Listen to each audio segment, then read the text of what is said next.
There is a particular kind of frustration that does not announce itself loudly.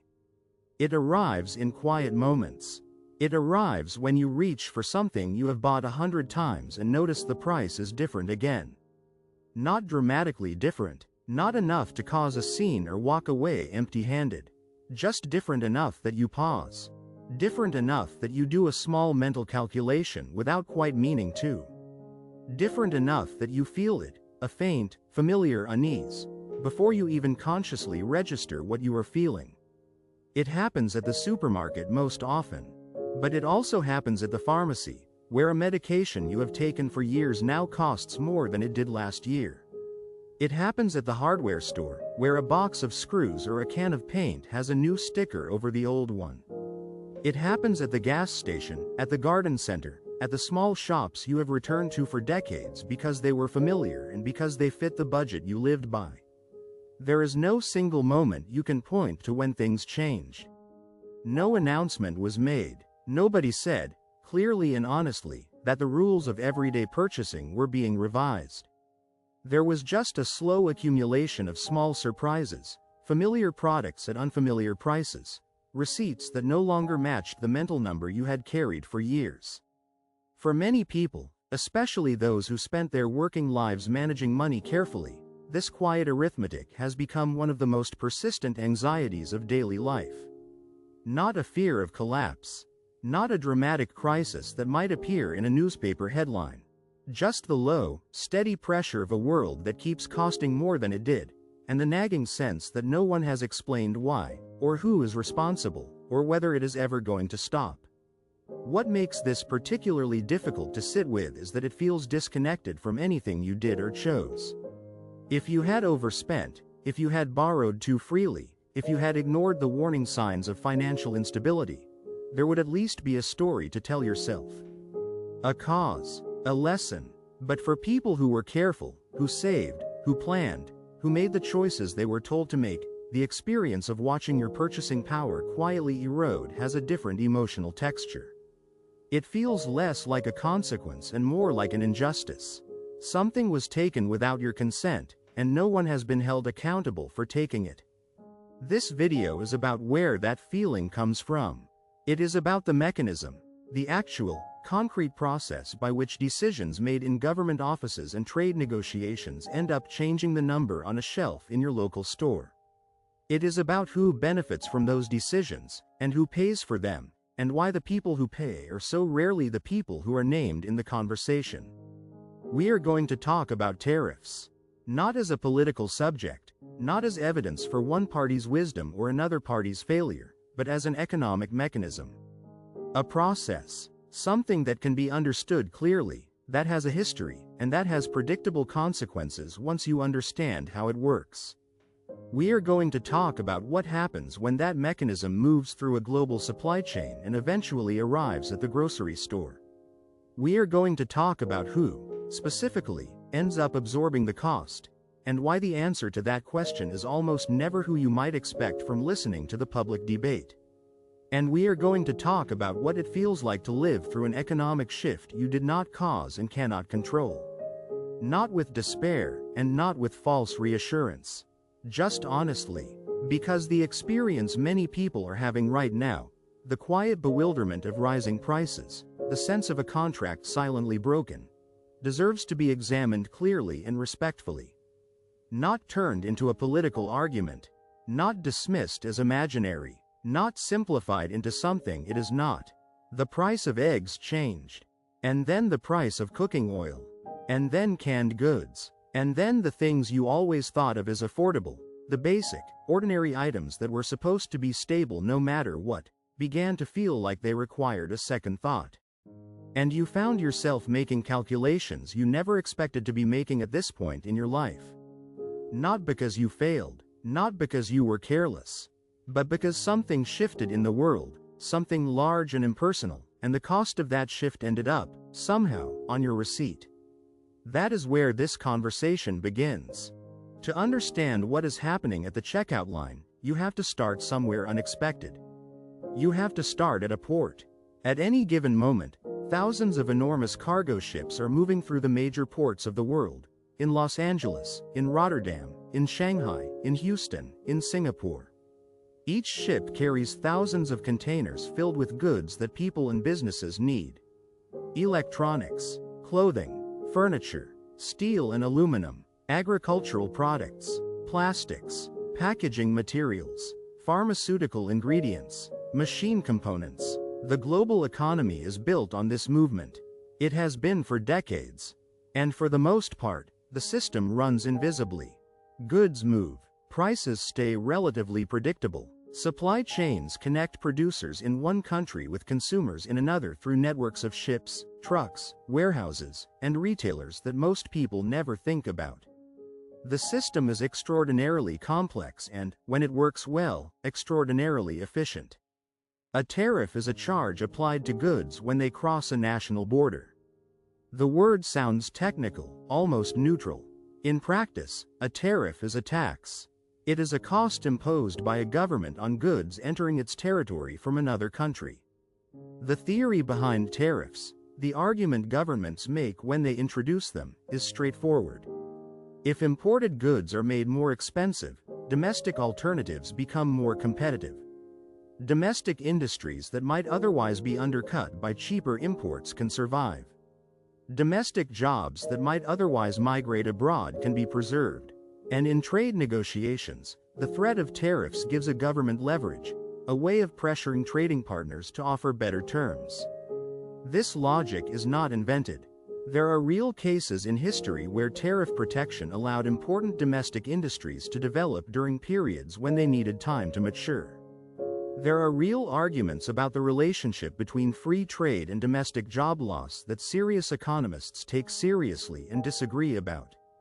But the experience of tariffs in practice is almost always more complicated than the theory suggests. Because the theory makes a quiet assumption that almost never holds in reality. It assumes that the cost of the tariff stays with the importer.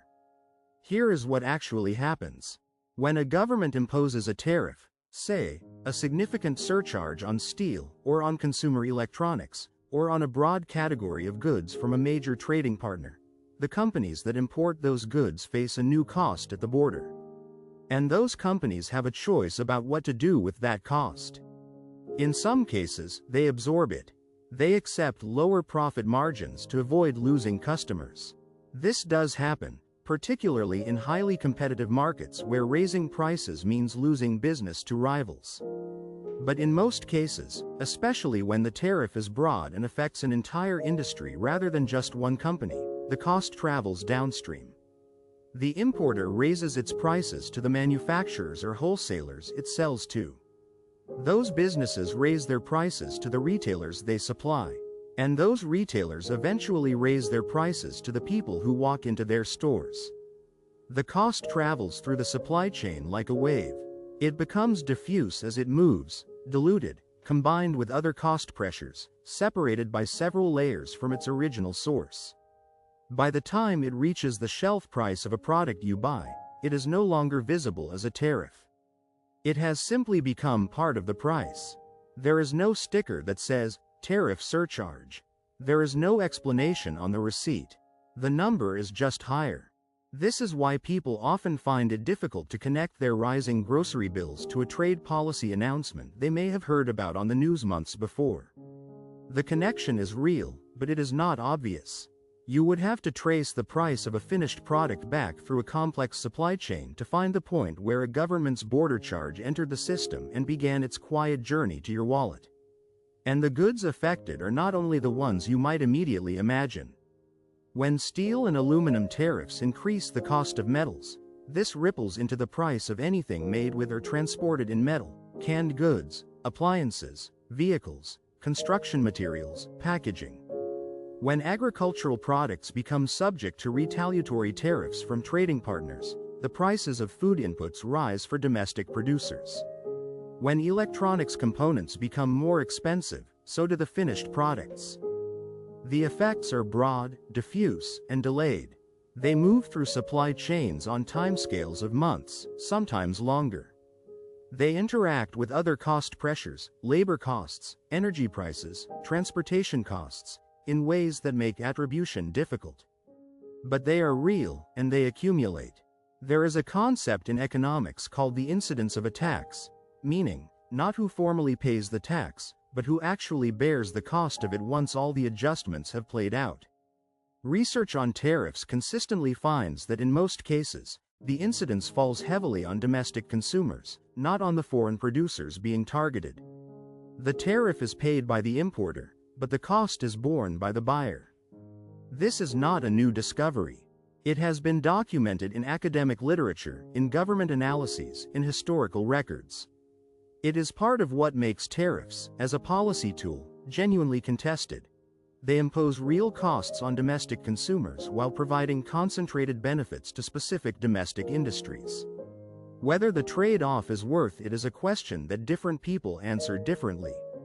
But the existence of the consumer cost is not seriously disputed. What is rarely communicated clearly to the public is just how uneven that cost turns out to be, and who ends up bearing it most heavily. There is a specific kind of financial pressure that is different from poverty and different from financial crisis in the traditional sense. It does not arrive as an emergency. It does not trigger a clear response or a clear solution. It accumulates, slowly, in the background of ordinary life. It is the experience of having planned carefully, of having done the math, of having calculated what you would need, of having made decisions over many years based on a set of numbers that seemed stable, and then discovering, one quarter at a time, one grocery trip at a time, that the numbers have changed. Not catastrophically, not in a way that forces an immediate reckoning, just steadily, and always in the same direction. For people living on fixed or relatively stable incomes, retirement savings, Social Security, pension payments, fixed annuities, inflation of any kind creates a particular vulnerability. Because fixed income is, by definition, income that does not automatically adjust to match rising prices. The money coming in each month is what it is. The money going out keeps changing. Social Security does include a cost of living adjustment, the COLA, which is calculated annually based on a measure of consumer price inflation. In years of high inflation, these adjustments can be significant, and they represent a genuine protection that many retirees rely on. But the adjustment has a structural limitation that is worth understanding. The measure used to calculate the COLA, the Consumer Price Index for urban wage earners and clerical workers, known as the CPIW, is designed to reflect the spending patterns of working-age households. It weights categories of spending based on what working families tend to buy. And the spending patterns of a working household in their 30s or 40s are meaningfully different from the spending patterns of a retired household in their 60s or 70s. Retired households, on average, spend a larger share of their income on healthcare than working households. They spend more on utilities and home maintenance. They tend to spend a higher proportion on food consumed at home, and less on discretionary items, entertainment, and new technology. And precisely the categories that older households spend more on, healthcare, food, housing, have historically inflated faster than the overall consumer price index. There is an alternative measure, the CPIE, designed specifically to reflect the spending patterns of Americans aged 62 and older. For most of the years it has been calculated and tracked, the CPIE shows higher inflation than the CPIW, meaning that the official adjustment used to protect retirees' purchasing power has typically been calibrated to a measure of inflation that understates what retirees actually experience. The gap in any single year may not be dramatic, but over a decade, over 2 decades, it compounds. It means that a retiree's purchasing power erodes slightly faster than the official adjustment accounts for, year after year, without any single year looking like a crisis. Now add tariffs to this picture. When trade policy increases the price of consumer goods broadly, not just luxury goods or optional purchases, but the full range of manufactured items that stock ordinary stores, the effect is felt across all households. But it is not felt equally. A household still in the workforce has, at least in theory, a range of responses available. They can seek a raise. They can take on additional work. They can adjust their spending between categories, cutting discretionary spending to protect essential spending. They have financial instruments and resources, however imperfect, that can respond to a changed environment. A household on a fixed income has a different set of options. The income is what it is, and the goods in question, food, medicine, household supplies, utilities, are not the kind of things you can simply stop buying. You cannot choose not to eat. You cannot indefinitely delay a necessary prescription. You cannot easily relocate to somewhere with lower costs if your life, your family, your community, your healthcare providers are all in one place. What you can do is adjust at the margins. Eat out slightly less often. Buy the store brand instead of the familiar brand. Put off replacing an appliance that is still working, just barely. Choose not to travel somewhere you had planned to visit. Skip a dental appointment that feels optional. Find small, quiet ways to make the numbers work, and not call it hardship, because it does not feel like hardship exactly. It feels like management, like prudence, like the continuation of the careful habit of living that you have always practiced. But underneath the careful management is a feeling that deserves to be named. It is the feeling of doing everything right and still finding that the margin is thinner than it should be.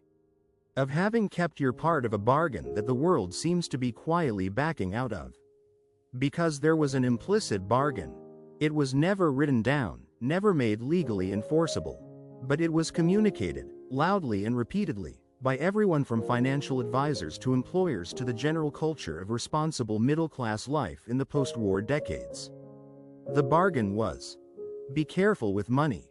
Save, live within your means, plan for the future, and the future will be secure. That bargain did not come with fine print about trade wars. It did not mention supply chain disruption or tariff pass-through or the gap between the CPIW and the CPIE. It did not warn that the economic system you were saving within could be reorganized by policy decisions in ways that would quietly undercut the calculations you based your planning on. And yet here you are. Not because you failed, not because you were reckless or naive or unprepared, but because the conditions changed, in ways you could not have predicted, for reasons that had nothing to do with you, and the cost of that change arrived, as it almost always does, at the end of the supply chain. Where you live, every significant economic policy produces what economists call distributional effects. That phrase is technical, almost deliberately dull. What it means, in plain terms, is this: the benefits and costs of any policy do not spread evenly across the population. Some people gain, some people lose, and the question of who ends up in which group is almost never random, and almost never neutral. Tariffs are a particularly clear example of how distributional effects work, and how rarely they are communicated honestly. When a government imposes tariffs on imported goods from a particular country or sector, the stated purpose is usually protection. Protection of domestic industries, protection of domestic jobs, preservation of strategic capabilities. These are real goals, and in specific cases, the protection may be real too.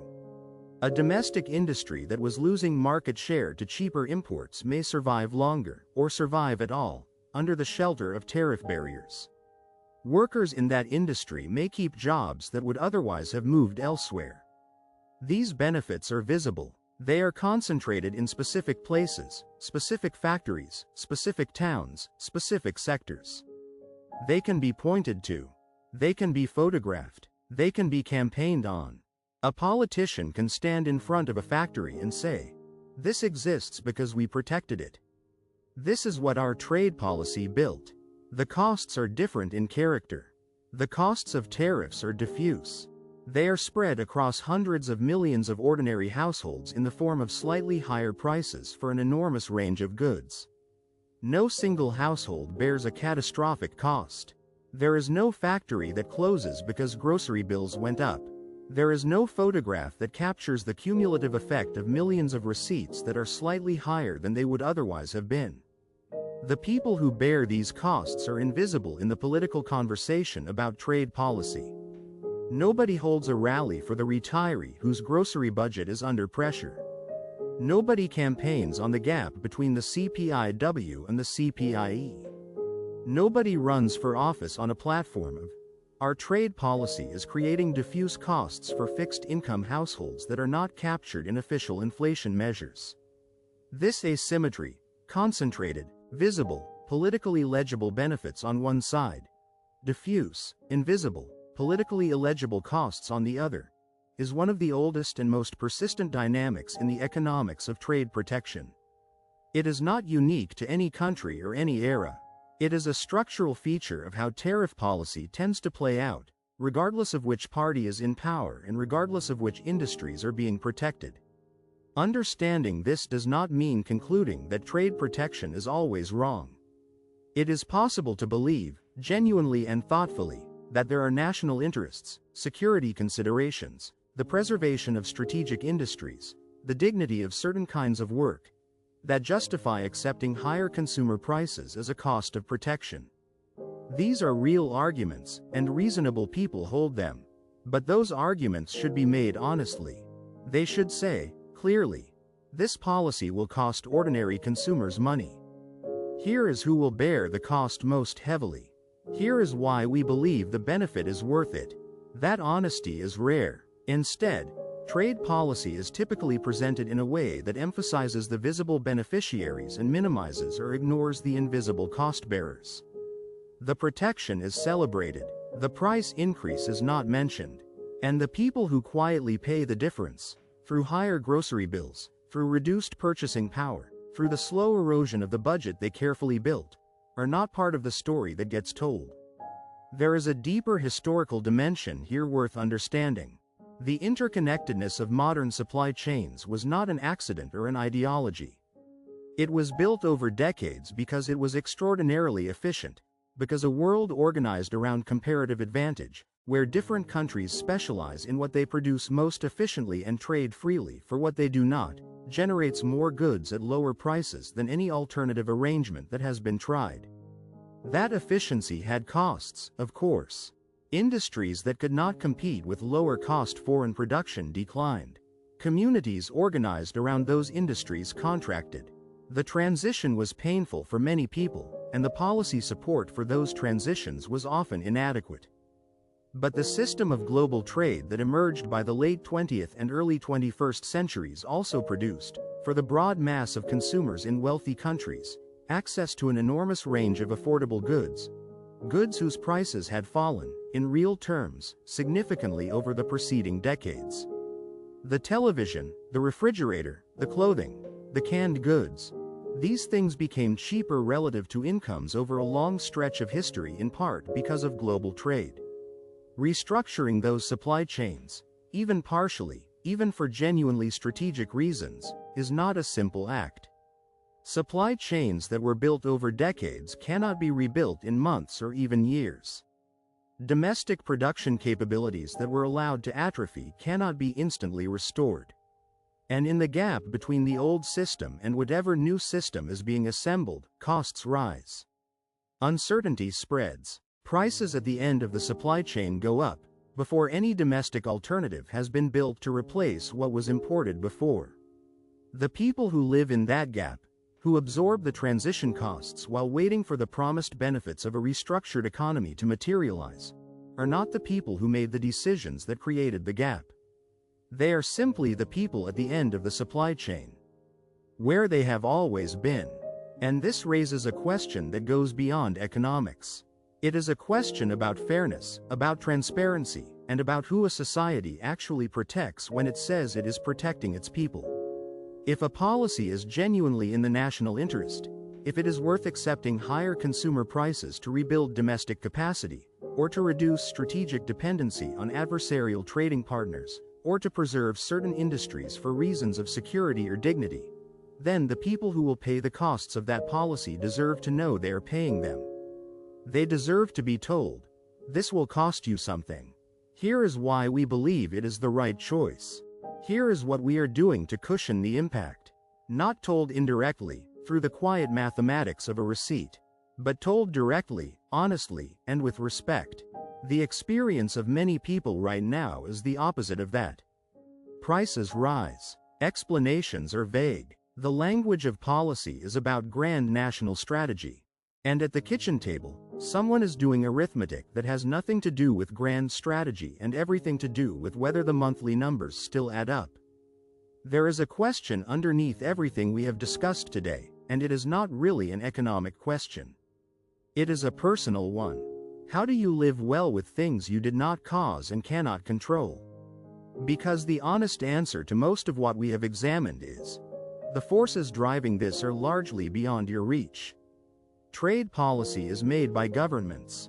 Supply chains are managed by corporations. Price levels emerge from systems far too large and complex for any individual household to influence. The gap between what you planned and what the world delivered is not something you can close through personal effort or personal discipline. What you can influence is how you respond to that reality. And that is not nothing. The first thing worth saying clearly is this. If your budget is under pressure, if the comfortable margin you expected to have in this chapter of your life has become tighter than you planned, that is not evidence of a personal failure. It is evidence of a structural shift in the economy that you happen to be living through. Those are different things. This distinction matters more than it might seem. One of the most corrosive effects of economic pressure, particularly for people who spent decades believing that careful management would protect them, is the tendency to turn the experience inward. To ask, what did I do wrong? Why didn't I save more, plan more, foresee more? To translate a collective problem into a personal indictment. The arithmetic of tariff pass-through through supply chains to grocery bills is not about your choices. The gap between the CPIW and the CPIE is not your fault. The speed at which your purchasing power has eroded relative to your cost of living adjustments is a structural outcome, not a personal verdict. Naming that clearly is not the same as saying nothing can be done or that nothing is in your control. It is simply restoring the problem to its correct location. The pressure is real. It is not your failure. The second thing worth saying is that adaptation, quiet, undramatic adaptation, is a genuine form of competence. Not a concession, not a defeat, a skill. People who have lived through previous periods of economic disruption, the inflation of the 1970s, the recessions of the 1980s and early 2000s, the financial crisis of 2008, found their way through without catastrophe, even when it required real adjustment. They distinguished between what was genuinely necessary and what was merely habitual. They found that some things they had thought of as fixed costs were, in fact, flexible. They made changes without translating those changes into a story of failure. That capacity is real, and if you have lived through more than a few decades of ordinary life, you likely have more of it than you give yourself credit for. The quiet competence of managing, of knowing the difference between what can wait and what cannot, between what is essential and what is comfortable, between genuine hardship and temporary adjustment, is not glamorous, but it is real. It is yours, and economic pressure, real as it is, does not take it from you. The third thing worth saying is about perspective. Economic conditions change. They always have. The particular combination of tariff pressures, supply chain disruptions, and inflationary forces that characterizes this moment is real, but it is not permanent.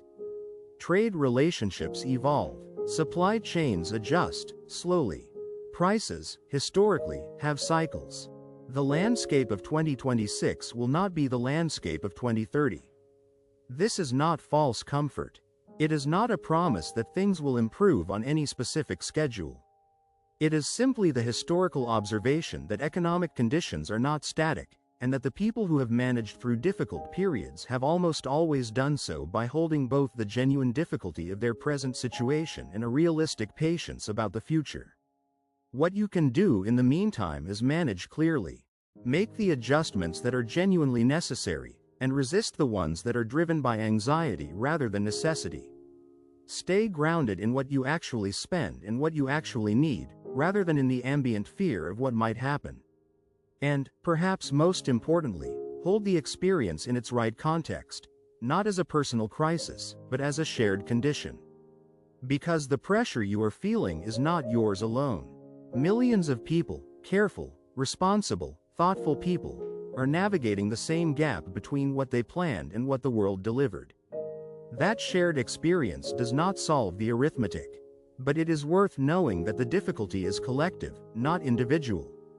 That you are not uniquely exposed, uniquely unprepared, or uniquely unlucky. You did not ask for a trade war. You did not vote for higher grocery bills. You did not choose to absorb the downstream costs of someone else's geopolitical strategy. But here you are, managing, as you have always managed, with patience, with clarity, and with the kind of quiet competence that does not make headlines but holds ordinary life together. That is not a small thing. It is, in many ways, the thing that matters most.